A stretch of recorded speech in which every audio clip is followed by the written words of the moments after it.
and welcome to Father Patrick Can Read, with me, Father Patrick, as we continue our adventure in Narnia by reading Chapter 9 of The Lion, the Witch, and the Wardrobe by C.S. Lewis.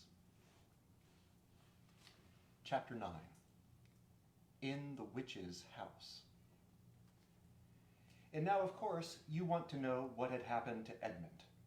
He had eaten his share of the dinner, but he hadn't really enjoyed it because he was thinking all the time about Turkish delight. And there's nothing that spoils the taste of good ordinary food half so much as the memory of bad magic food. And he had heard the conversation and hadn't enjoyed it much either, because he kept on thinking that the others were taking no notice of him and trying to give him the cold shoulder. They weren't, but he imagined it. And then he had listened until Mr. Beaver told them about Aslan, and until he had heard the whole arrangement for meeting Aslan at the stone table. It was then that he began very quietly to edge himself under the curtain which hung over the door. For the mention of Aslan gave him a mysterious and horrible feeling, just as it gave the others a mysterious and lovely feeling. Just as Mr. Beaver had been repeating the rhyme about Adam's flesh and Adam's bone, Edmund had been very quietly turning the door handle. And just before Mr. Beaver had begun telling them that the White Witch wasn't really human at all, but half a djinn and half a giantess, Edmund had got outside into the snow, cautiously closed the door behind him. You mustn't think that even now Edmund was quite so bad that he actually wanted his brother and sisters to be turned into stone.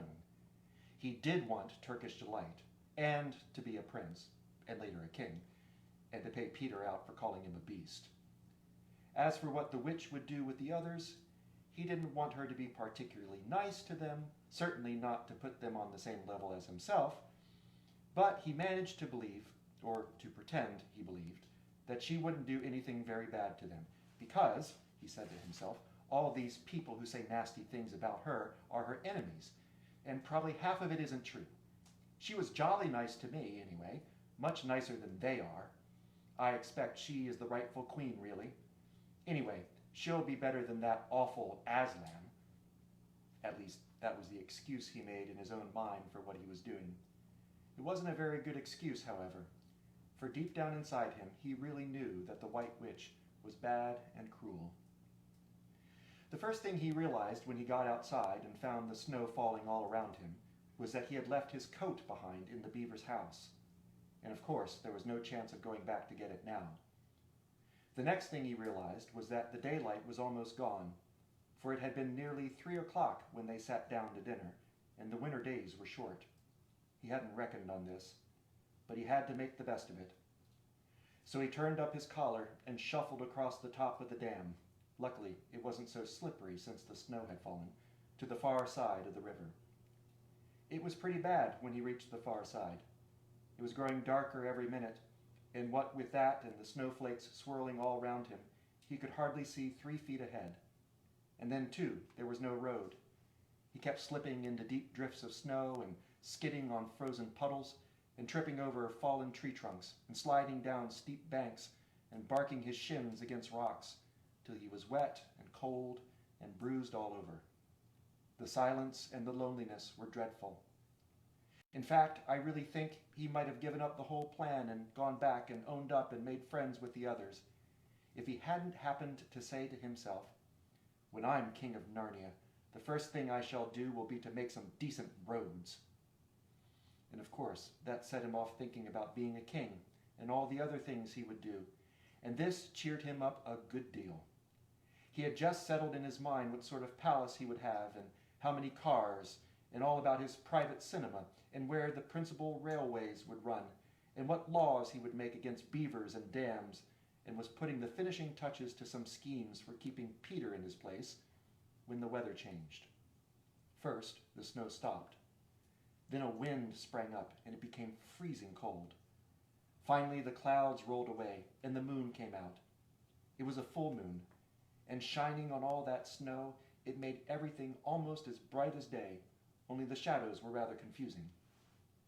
He would never have found his way if the moon hadn't come out by the time he got to the other river. You remember he had seen, when they first arrived at the Beavers, a small river flowing into the great one lower down. He now reached this and turned to follow it up. But the little valley down which it came was much steeper and rockier than the one he had just left, and much overgrown with bushes, so that he could not have managed it at all in the dark. Even as it was, he got wet through, for he had to stoop to go under branches, and great loads of snow came sliding off onto his back. And every time this happened, he thought more and more how he hated Peter, just as if all this had been Peter's fault.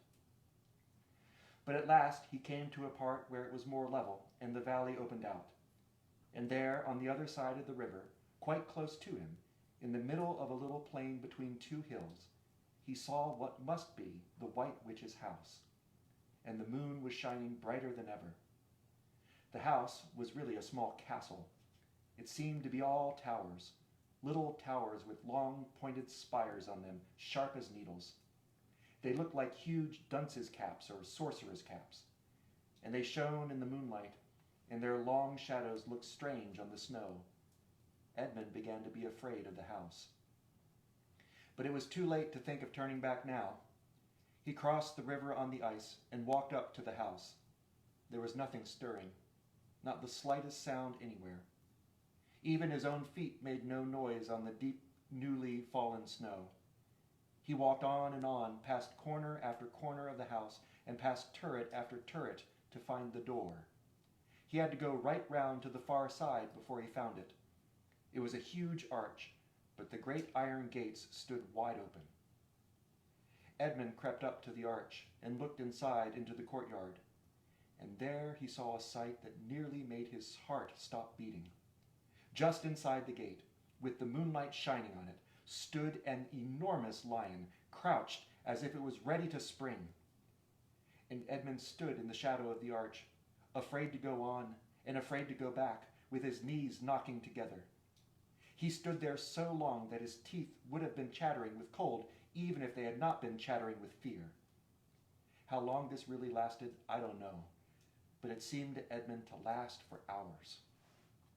Then at last he began to wonder why the lion was standing so still, for it hadn't moved 1 inch since he first set eyes on it. Edmund now ventured a little nearer, still keeping in the shadow of the arch as much as he could. He now saw from the way the lion was standing that it couldn't have been looking at him at all. But supposing it turns its head, thought Edmund. In fact, it was staring at something else, namely a little dwarf who stood with his back to it about 4 feet away.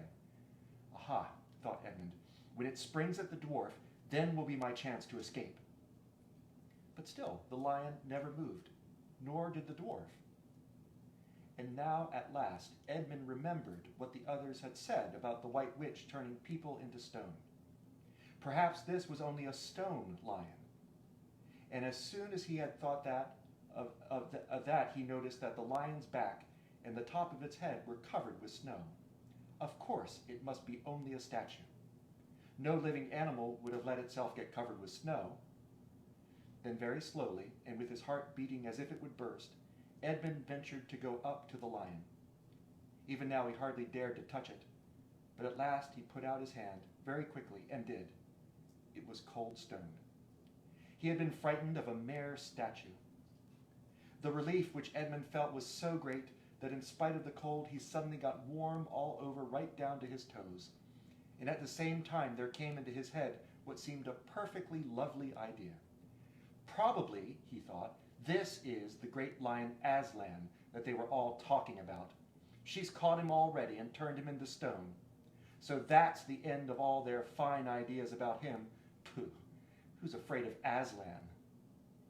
And he stood there gloating over the stone lion, and presently he did something very silly and childish. He took a stump of lead pencil out of his pocket and scribbled a mustache on the lion's upper lip, and then a pair of spectacles on its eyes. Then he said, "Ha, silly old Aslan, how do you like being a stone? You thought yourself mighty fine, didn't you?"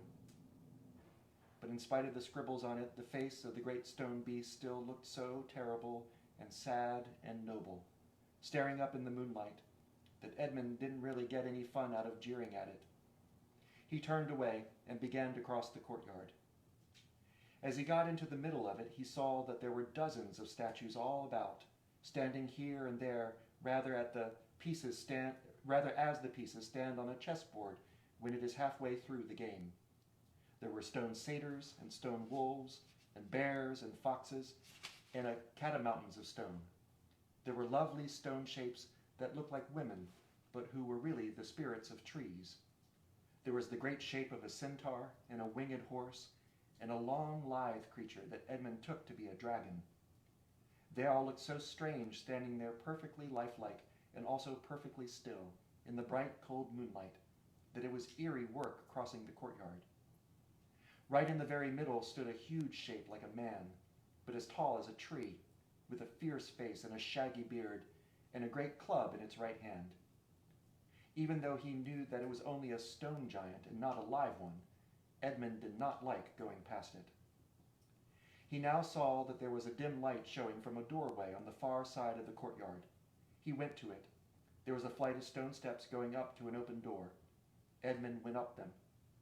Across the threshold lay a great wolf. "It's all right," he kept saying to himself. "It's only a stone wolf. It can't hurt me." And he raised his leg to step over it. Instantly, the huge creature rose, with all the hair bristling along its back, opened a great red mouth, and said in a growling voice, "Who's there? Who's there? Stand still, stranger, and tell me who you are."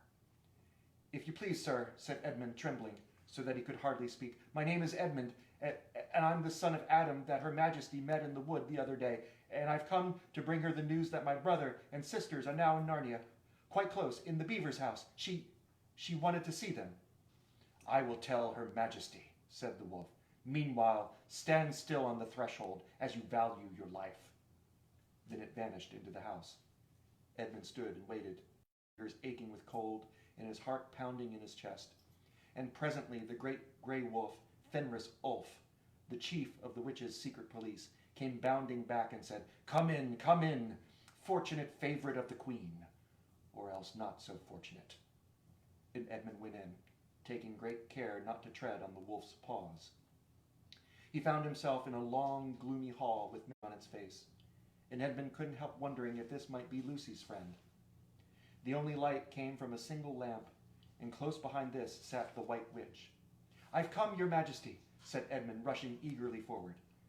"How dare you come alone?" said the witch in a terrible voice. "Did I not tell you to bring the others with you?" "Please, Your Majesty," said Edmund, "I've done the best I can. I've brought them quite close.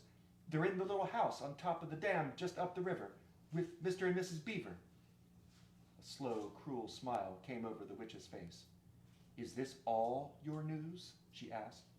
"No, Your Majesty," said Edmund, and proceeded to tell her all he had heard before leaving the beaver's house. "What? Aslan?" cried the queen. "Aslan! Is this true? If I find you have lied to me, please, I'm only repeating what they said," stammered Edmund. But the queen, who was no longer attending to him, clapped her hands. Instantly, the same dwarf whom Edmund had seen with her before appeared. "Make ready our sledge," ordered the witch, "and use the harness without bells."